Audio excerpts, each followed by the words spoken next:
नहीं ठीक है। तो ब्रह्मा जी ने तथास्तु कह दिया। तथास्तु जब कह दिया, अब हिरण्यकश्यप इतना शक्तिशाली हो गया कि उसके सभी देवता पराभूत हो गए। तब देवताओं ने दुख के मारे भगवान से प्रार्थना की। भगवान ने कहा कि जब मेरे प्रिय वैष्णव दुखित होते हैं तब मैं अवतार लेता हूँ। यदि पापी दुखी होता हो तो भगवान उसकी अपेक्षा कर भी देंगे, अवतार नहीं भी लेंगे, पर अपने भक्तों की उपेक्षा उसे कभी देखे नहीं जाते। भक्तों पर विपत्ति आए, उन्हें जब भक्त पर विपत्ति आता है तो भगवान को अवतार लेना पड़ता है। सज्जनों, भगवान ने आश्वासन दिया कि जब कभी हिरण्यकश्यप अपने पुत्र से शत्रुता करेगा और उसकी हत्या करने के लिए तत्पर होगा तब मैं अवतार लूंगा और हिरण्यकश्यप का वध करूंगा। दूसरी तरफ कयाधु के गर्भ से प्रहलाद जी का जन्म हुआ। बोले प्रहलाद जी महाराज की। और वह दिनों दिन बड़े होने लगे। सभी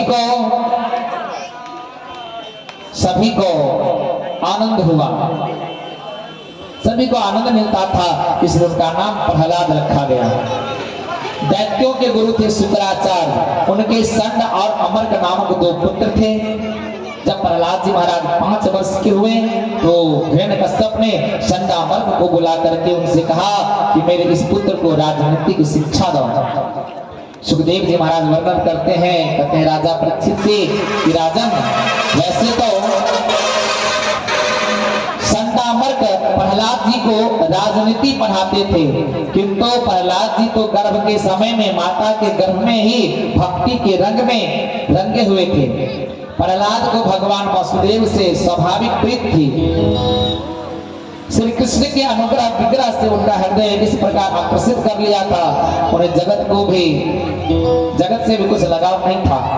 प्रेम सज्जनों, गुरु जी ने सोचा यह राजपुत्र बड़ा सयाना है, अतः उसकी शिक्षा से प्रभावित होकर उनके पिता कुछ न कुछ पुरस्कार जरूर देंगे।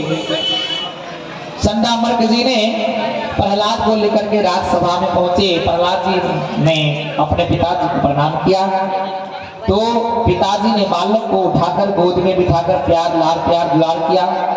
कहते हैं, बेटा कल तो गुरुजी के घर पढ़ने गया था, तो कल की पढ़ाई तुझे याद है या नहीं? जो भी पाठ अच्छा लगा हो वह सुनाओ। प्रहलाद जी ने सोचा कि पिताजी उत्तम प्रकरण की बात पूछते हैं, अच्छी बात पूछते हैं, और इधर गुरुजी ने मारकाट की बात सिखाई है, तो हम कैसे बता सकता हूँ।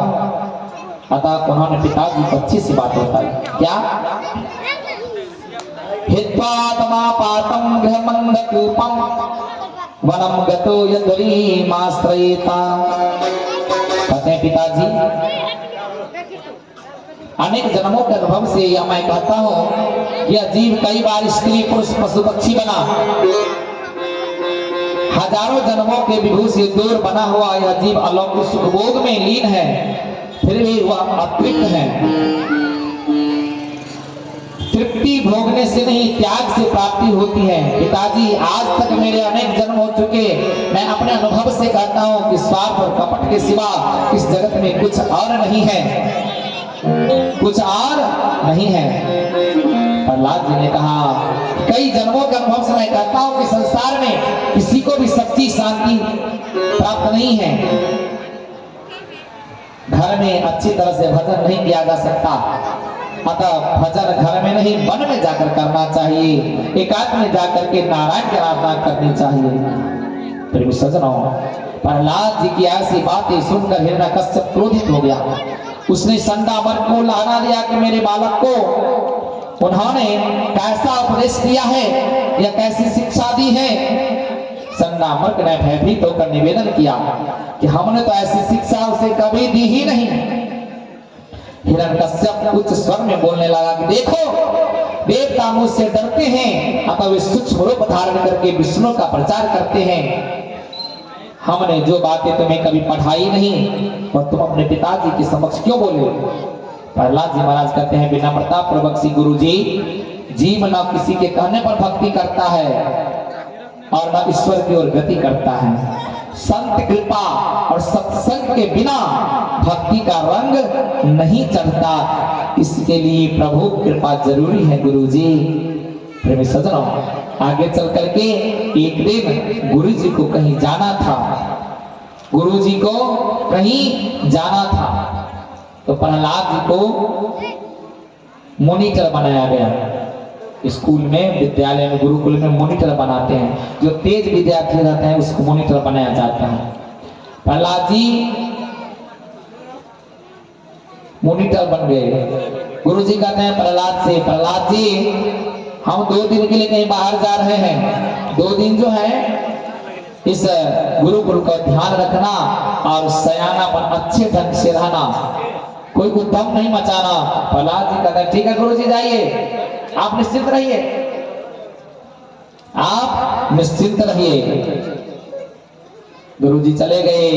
इधर प्रहलाद जी ने अपने मित्रों को बुलाते कहते मित्रों आज हम कुछ और पढ़ाई करेंगे, आज दूसरे ढंग का पढ़ाई करेंगे। कहते क्या? हम लोग ताली बजा करके मस्ती में नाचेंगे, झूमेंगे और हरि कीर्तन का पढ़ाई करेंगे। कहते हरि कीर्तन क्या होता है? प्रहलाद जी कहते हैं हम बताते हैं, चलो सब बाहर निकलो। सब बाहर निकल गया। गोल से घूम जाओ। सब गोल गोलाकार बना लिया और प्रहलाद जी महाराज बीच में खड़े हैं और सभी मित्र को कहते हैं कि ताली बजाओ, जोर से ताली बजाते हैं और प्रहलाद जी महाराज कीर्तन शुरू करते हैं। कहते न दानम न तपो नेज्या न शौचम न व्रतानि च प्रीत्यर्थे मलया भक्त्या हरिनंदन विडंबनम। भगवान को पसंद करने के लिए दान, तप, जग, शौच, व्रत आदि के पर्याप्त नहीं है, वे तो केवल निष्काम प्रेम भक्ति के से प्रसन्न होते हैं। अन्य सब कुछ विडंबना मात्र है, अतः भक्ति करो। प्रहलाद जी महाराज सभी से कीर्तन मंत्र जाप कराने लगे। कैसे? श्रीमन्नारायण नारायण हरि हरि, श्रीमन्नारायण नारायण हरि हरि, भगवन्नारायण नारायण हरि हरि, भगवन्नारायण नारायण हरि हरि। तेरी लीला सबसे न्यारी न्यारे हरि हरि, तेरी लीला सबसे न्यारी न्यारी हरि हरि। तेरी महिमा सबसे न्यारी न्यारे हरि हरि, तेरी महिमा सबसे न्यारी न्यारी हरि हरि। श्रीमन्नारायण नारायण हरि हरि, श्रीमन्नारायण नारायण हरि हरि। प्रेम सज्जनों, यह भजन का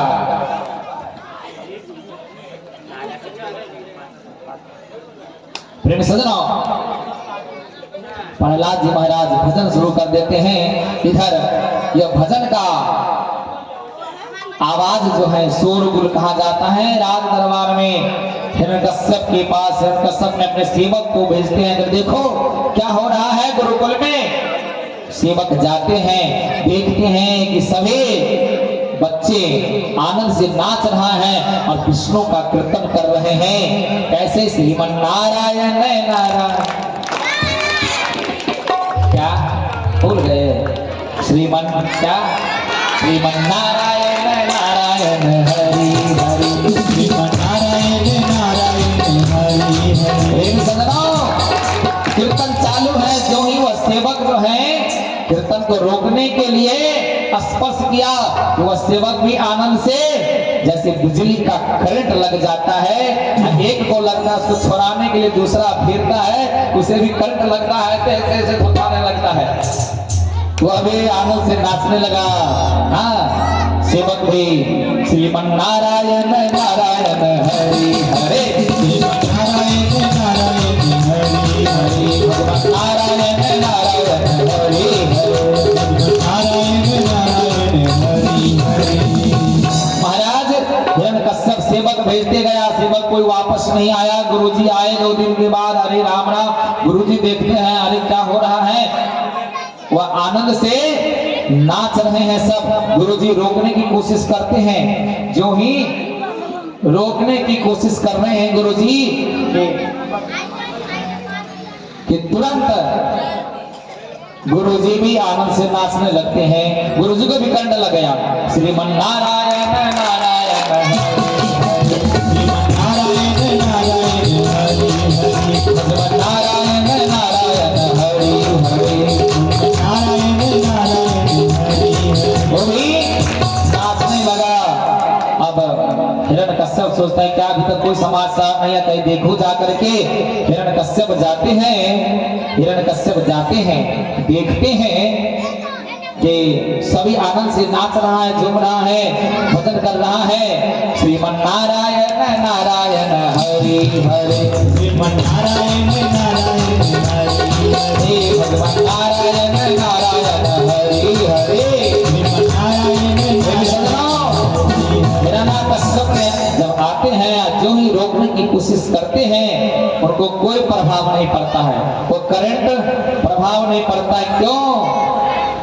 राजा हिरण्यकश्यप को स्पर्श से कुछ भी नहीं हुआ, क्योंकि वह बिजली के बिगड़े हुए बल्ब था।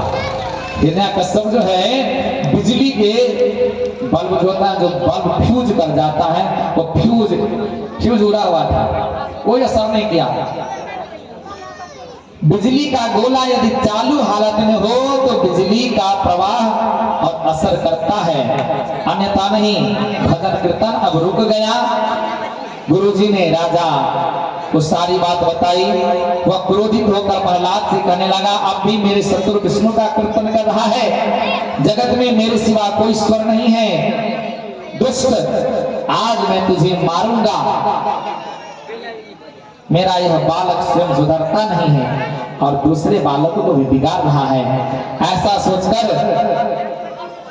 राजा हिरण्यकश्यप ने लपक कर प्रहलाद का हाथ पकड़ा और उसे मंदराचल पर्वत पर जाकर के नीचे गिरा दिया।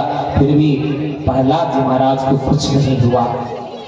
राजा पर पुत्र की भक्ति का रंग नहीं चढ़ पाया। प्रेमी सदनों ध्यान देंगे, जब गोला ही बेकार हो, जब बल्ब ही बेकार हो, उसमें कितना भी करंट डालो, कितना भी करंट डालो, क्या जलेगा? नहीं जलेगा। हाँ, राजा हिरण्यकश्यप ने प्रहलाद को धरती पर पटका। धरती माता ने उन्हें अपने गोद में उठा लिया, फिर भी प्रहलाद नहीं मरा।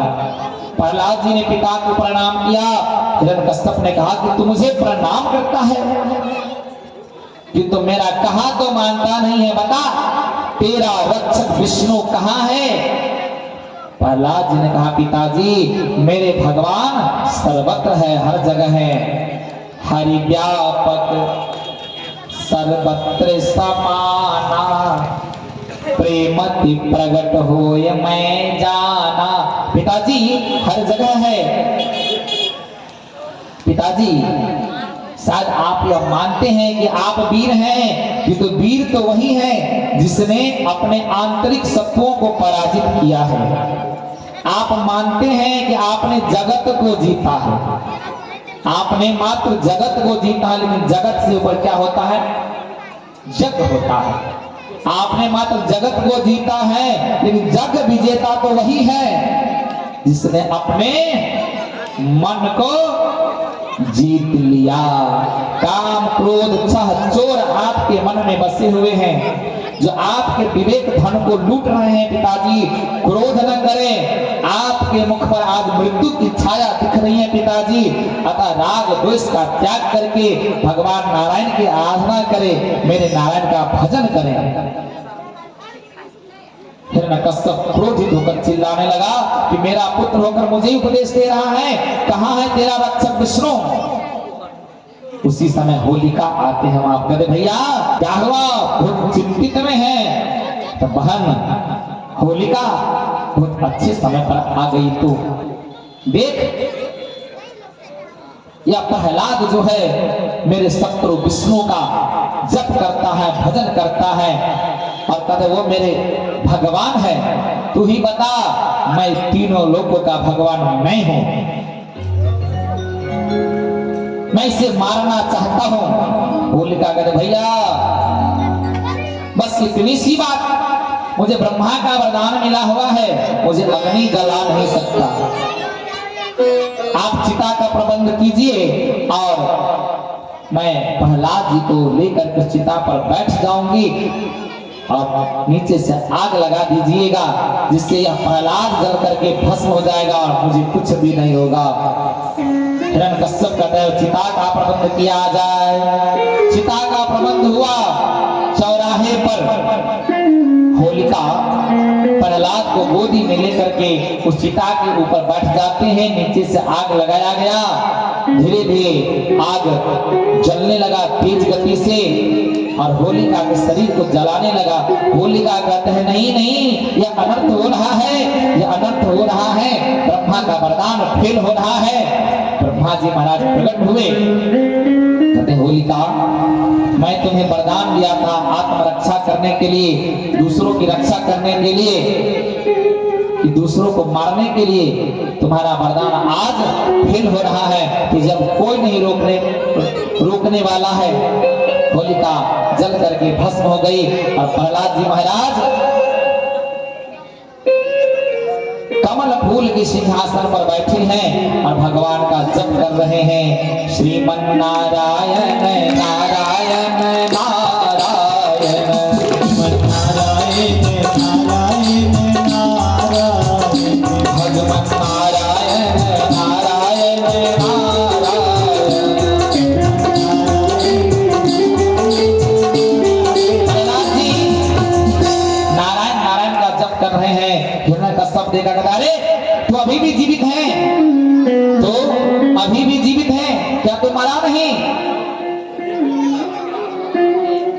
प्रहलाद जी महाराज कहते हैं कि पिताजी मारने वाला कोई और है और बचाने वाला कोई और है। क्या कहते हैं?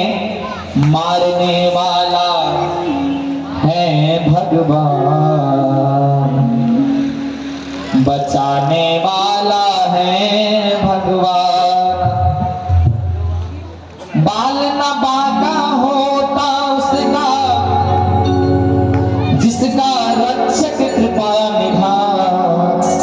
मारने वाला है भगवान, बचाने वाला है भगवान, मारने वाला है भगवान, बचाने वाला है भगवान। मारना बाका होता उसका, मारना बाका होता उसका, जिसका रक्षक दया निधान। मारने वाला है भगवान, बचाने वाला है भगवान। मारने वाला है भगवान, बचाने वाला है भगवान।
सजनों, अब हिरण्यकश्यप क्रोधित होकर चिल्लाने लगा कि मेरा पुत्र होकर मुझे उपदेश दे रहा है, कहाँ है तेरा रक्षक विष्णु, बता।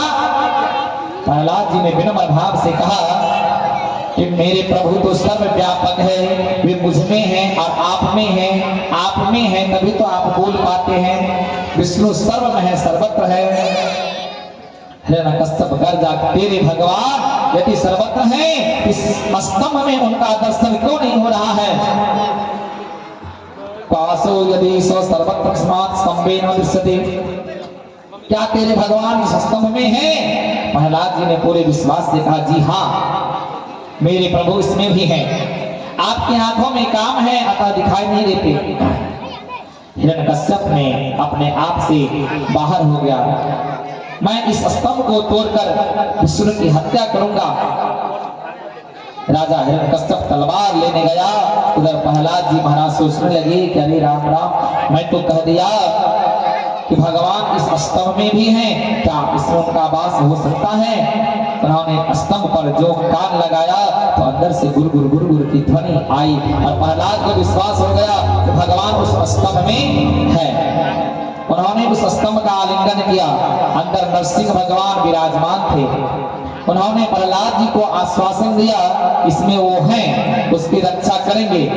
इधर हाथ में तलवार लेकर हिरण्यकश्यप उतारता हुआ चिल्लाया और चिल्लाने लगा और बोले, बता तेरा विष्णु कहाँ है? प्रहलाद जी महाराज बोला, पिताजी हम में, तुम में और इस खड़े खंभ में है, विराजमान है।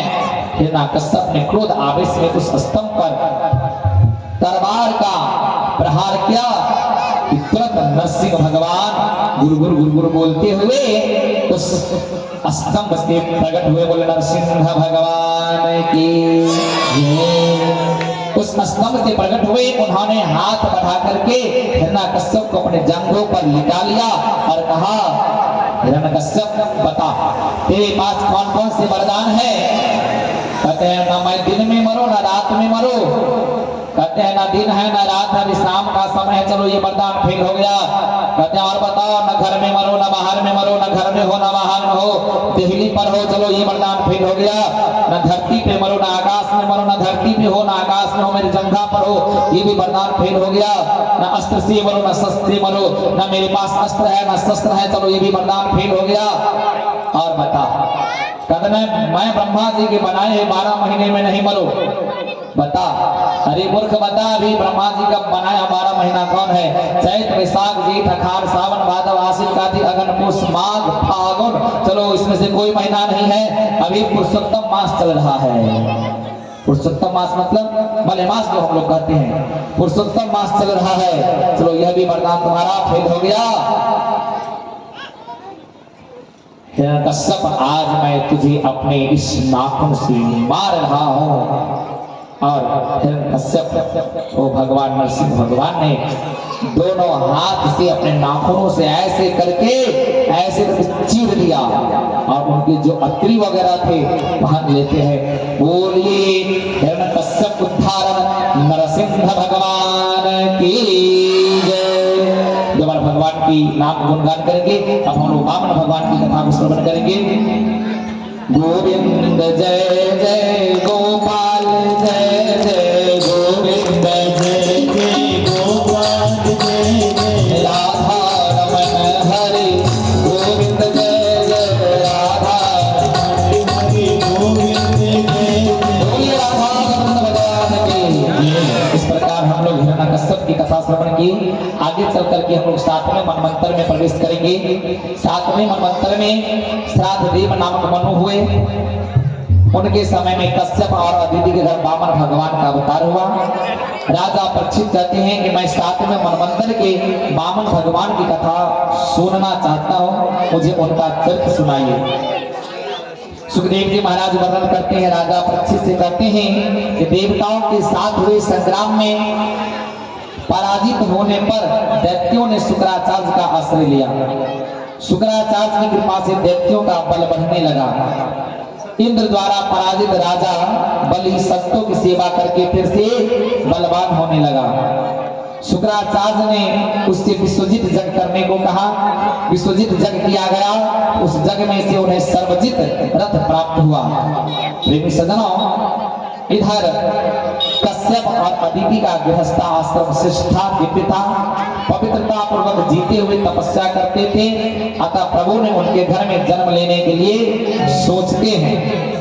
इधर परम पवित्र समय आया, भाद्रपद के शुक्ल पक्ष की द्वादशी के दिन मध्याह्न काल का समय। प्रेम सज्जनों, भगवान जब अवतार लेते हैं, प्रकट होते हैं तो 12 बजे में, और जो महीना को हम अशुद्ध कहते हैं उसी महीना में भगवान अवतार लेते हैं। जैसे चैत महीना को हम लोग खराब कहते हैं, चैत चल रहा है, चैत महीना को अशुद्ध कहते हैं। तो चैत महीना में शुद्ध करने के लिए कौन आए? राम जी। राम जी आए, चैत महीना शुद्ध हो गया, शुद्ध नहीं है। और क्या? चैत महीना, इस पर भादो महीना को हम लोग खराब करते हैं कि नहीं? भादो महीना को खराब करते तो भादो भदवा कहते हैं। तो भादो को ठीक करने के लिए हमारे कन्हैया जी आ गए, भादो ठीक हो गया। और मलेमास हम लोग पुरुषोत्तम मास कहते हैं, आप लोग उसको खराब कहते हैं, तो पुरुषोत्तम मास को ठीक करने के लिए कौन आए? नरसिंह भगवान आए। प्रेम सज्जनों, जो जो महीना आप कहोगे अशुभ है, भगवान उसी महीना में अवतार लेकर के ठीक कर देते हैं। परम पवित्र समय आया, भाद्रपद के शुक्ल पक्ष की द्वादशी के दिन मध्याह्न काल में माता अदिति के सन्मुख में वामन भगवान प्रकट हुए। बोल वामन भगवान की। चारों ओर उजियारा छा गया, हृदय आनंद से भर गया। कार्यकर्ता से आग्रह है कि चौकी को खाली कर दे। चौकी जो आगे में लगा हुआ वामन भगवान के, वो एक साइड कर दे, सब जितने चावल है एक साइड जमा कर दे। वामन भगवान आ रहे हैं, बोले वामन भगवान की। कश्यप भी वामन भगवान का दर्शन करने के लिए दौड़ते हुए आए। माता पिता को ध्यान कराने के लिए वामन भगवान ने अपने चतुर्भुज स्वरूप का दर्शन कराया। माता पिता का हृदय आनंद से छलक रहा था, उनका मुक्त हृदय भगवान की जय जयकार कर रहा था। नारायण का चतुर्भुज स्वरूप अदृश्य हो गया और वे 7 वर्ष के बटुक बन गए, सुंदर लंगोटी थे। बोले वामन भगवान की। मुख पर दिव्य तेज झलक रहा है। ब्रह्मा जी देवता भी पधारे, उन्होंने कश्यप अदिति को बधाई देते हुए कहा कि आपका गृहस्थ आश्रम सफल हुआ, सार्थक हुआ, आप आज जगत पिता के भी माता पिता बन गए। कश्यप अदिति का गृहस्थ आश्रम अत्यंत पवित्र था, अतः भगवान उन्हीं के घर प्रकट हुए। जब वामन भगवान प्रकट हुए तभी वे 7 वर्ष के थे, अतः उनके